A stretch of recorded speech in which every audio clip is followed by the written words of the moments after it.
ده انت نهارك ازرق يا ميمو.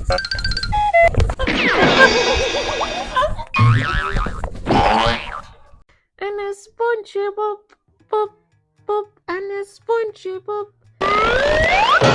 مفيش هروب، الدكتور جاي بعد 5 دقايق. طيب طبعا الحاجة أخيرا. ميمو لازم تاخد الحقنة، الدكتور في الطريق. لا يا بابا أنا كويس.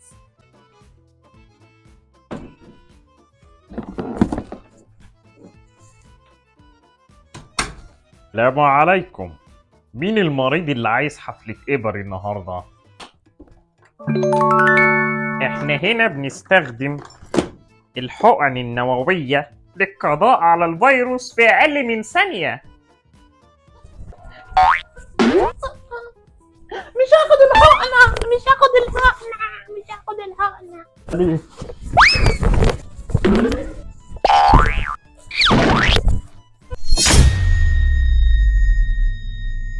انا قلت مش انا اللي اخد الحقنة.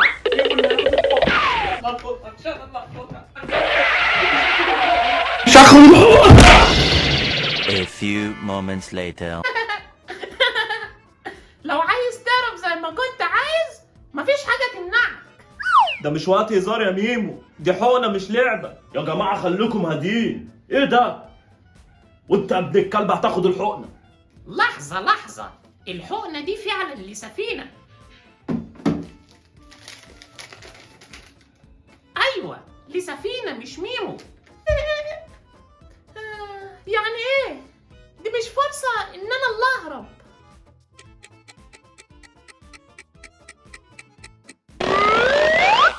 بابا لو سمحت ممكن تسيبني أروح أجيب حاجة من بره؟ يعني لو سبتني أخلص في ثانية هكون أرحم. مش وقت هروب يا ميمو، خلي بالك انا لو كنت مكانك كنت هبقى خايف زي سفينة دلوقتي. بابا هو مش هيحصل حاجة صح؟ أنا معايا مقاسات تانية من الحقنة.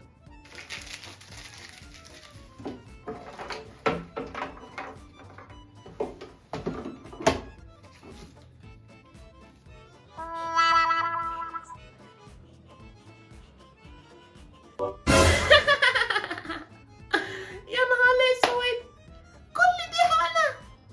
دي حقنة التحدي، لازم تكون قوي قدامها. ولا انت مش قوي؟ انا هخليك قوي. دي هرشقها لك فيه، ودي هرشقها لك ودي هرشقها لك هنا. ماشي؟ يلا بينا نبدأ.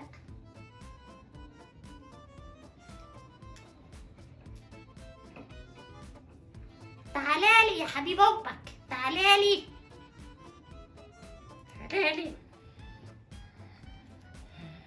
أنا الدكتور عبد الجواد ابن الكلب، لازم تحترم أصول الدكاترة الصح. أنا مش هقدر أتحمل الحقنة دي. إيه رأيك لو جربنا إخفاء الحقنة؟ لا دي هتكون مفاجأة للجميع.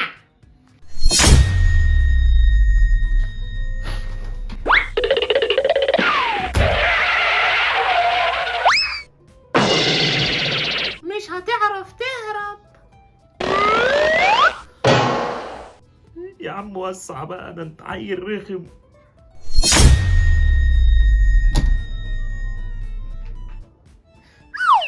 لو سمحتوا أرجوكوا سيبوني في حالي، أنا مش عايز آخد الحقنة.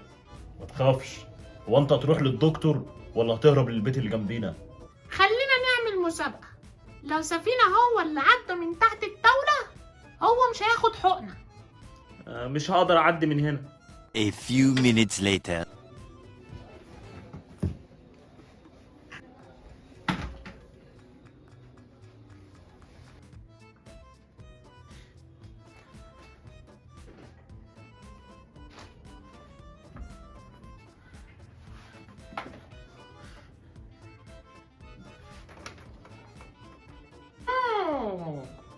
خلاص احنا هنا علشان نساعدكم. الحقن دي مش مؤذية خالص، هي بس بتهدي النظام. وانتوا عارفين النظام ايه؟ يعني الاحترام تعملش قلة أدب. هتعملي قلة أدب هتاخد على دماغك وهديك ال3 حقن دي. ها تحبي ايه؟ كل واحد ياخد اللي يخصه. دي للضحك، ومن هنا تبدأ المغامرة. ها تحبي نبدأ بإيه؟ احنا قلنا الحقنة لسفينة صح؟ خلاص مفيش رجعة. A few inches later.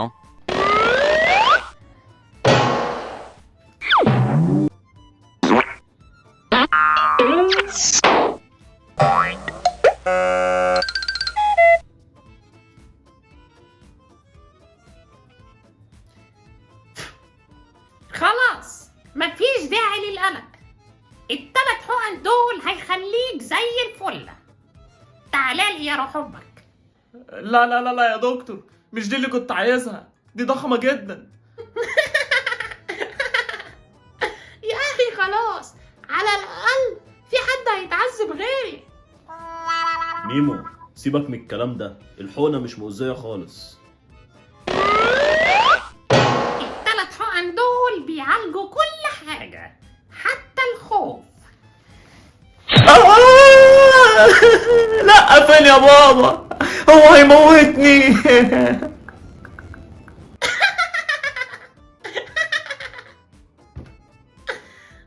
خلاص يا سفينة ما تخافش، دي كانت من أخف ال3 حقن.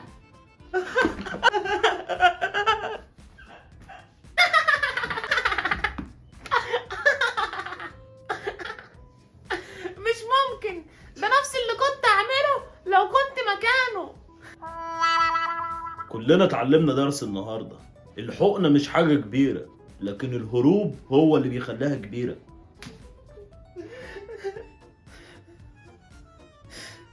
انا مش هخلي ميمو ياخد اي حقنة تاني ابدا.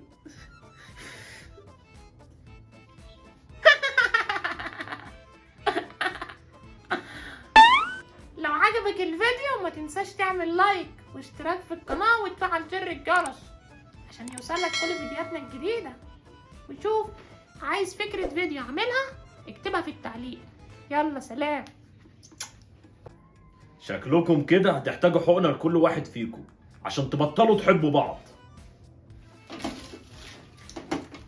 صح، قبل ما امشي كنت عايزة اقول لكم بس انزل لو شفت الفيديو لحد هنا انزل حط لايك واكتب بقى كومنت واعمل اشتراك وفعل زر الجرس. تعالوا اقول لكم على حاجة، اقول لكم على السر اللي محدش يعرفه لحد دلوقتي. انا مش دكتور. مش دكتور؟ ده انت يومك اسم. ايه في ايه؟ انت هتجري ورايا ولا ايه؟ هتقول للراجل ابن الكلب ده